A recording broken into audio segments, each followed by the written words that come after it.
Class 10। आइए इस video में पद परिचय को समझने की कोशिश करते हैं कि पद परिचय आखिर क्या है। वो छोटी इकाई जिसके खंड नहीं हो सकते वर्ण है। इन्हीं वर्णों का सार्थक समूह शब्द है। उन्हीं शब्दों का सार्थक समूह वाक्य है। और जब शब्द वाक्य में प्रयोग कर दिए जाते हैं तब वो पद कहलाते हैं। और इन्हीं पदों को बताना कि वाक्य में वो क्या हैं, पद परिचय कहलाता है। पद परिचय का अर्थ है शब्दों के विषय में बताना कि वो आखिर क्या हैं, विकारी हैं या अविकारी हैं। अगर विकारी हैं तो संज्ञा है, सर्वनाम है, क्रिया है, विशेषण है। और अविकारी है तो वो क्रिया विशेषण है, समुच्चय बोधक है, संबंध बोधक है या योजक है। उन शब्दों का लिंग क्या है, उनका वचन क्या है, उनका वाच्य क्या है, वाक्य में वो अपनी सत्ता क्या रखते हैं, यही पद परिचय है। यानी कि शब्दों के बारे में, अर्थात जो शब्द वाक्य में प्रयोग कर दिए गए उनके बारे में पूरी जानकारी देना, पूरा सब कुछ बताना पद परिचय कहलाता है। अगर परिभाषा इसकी हम बनाएं तो बनती है वाक्य के प्रत्येक पद को अलग अलग कर उसका प्रकार, वाक्य के दूसरे पदों के साथ उसका संबंध और व्याकरणिक कार्य बताना पद परिचय कहलाता है। परिचय का अर्थ ही इंट्रोडक्शन होता है। तो देखिए इसके लिए हमें कैसे पद परिचय हम करेंगे, मैं आपको ये बताती हूँ। सबसे पहले जिस शब्द को पूछा गया है उस शब्द के बारे में सोचिए कि वो अविकारी है या विकारी है। संज्ञा, सर्वनाम, क्रिया या विशेषण किस भेद के अंतर्गत वो आता है उसको जानिए। उसके बाद ये जानिए कि उस भेद के जो प्रकार दिए हैं, जैसे संज्ञा के हमारे प्रकार हैं, सर्वनाम के हमारे जो भेद हैं, उसमें से किसके अंतर्गत आता है उसको जानिए।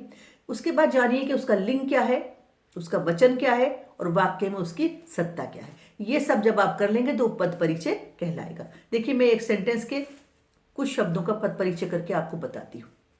देखिए वाक्य हमारा है, सुरेश के बेटे राजेश ने रमेश को पुस्तक दी। व्यक्तिवाचक संज्ञा, एक वचन और पुल्लिंग।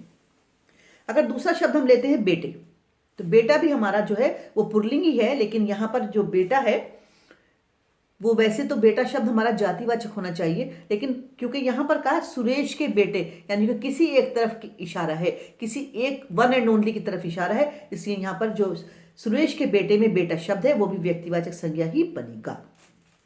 लेकिन अगर हम पुस्तक को उठाते हैं तो पुस्तक यहाँ पर जातिवाचक संज्ञा शब्द बनती है और पुस्तक हमारी स्त्रीलिंग में जाती है और एक वचन में जाएगी।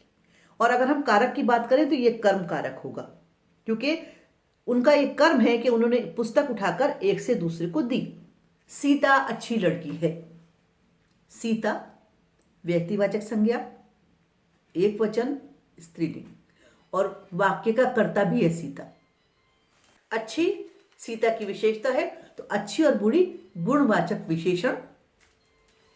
जो सीता का लिंग वचन है वही उसके विशेषण का भी होगा, एक वचन, स्त्रीलिंग। लड़की जातिवाचक संज्ञा, एक वचन, स्त्रीलिंग और है हमारा यहां पर क्रिया है। इस प्रकार से दो वाक्यों से मैंने आपको पद परिचय बताया। इसी तरह से सभी वाक्यों में आए हुए शब्दों का पद परिचय आप करेंगे। लिंग वचन कारक याद करके रखिएगा। कारक के पूरे भेद आपको याद होने चाहिए, जैसे कर्ता ने कर्म को करण से या द्वारा, संप्रदान के लिए, अपादान से अलग करने के लिए, संबंध काके की, अधिकरण में पे पर और संबोधन हे अरे ओ। मैं सवेरे उठता हूं। क्योंकि पद परिचय भी आपका एमसीक्यू में आएगा तो उसके ऑप्शन कई दिए होंगे, उसमें से आपको सही ऑप्शन को चूज करना पड़ेगा। अगर उठता हूं शब्द है तो है सकर्मक क्रिया, अकर्मक क्रिया, प्रणार्थक क्रिया, नाम धातु क्रिया। तो जो इसका सही उत्तर है वो है अकर्मक क्रिया, पुल्लिंग, एक वचन।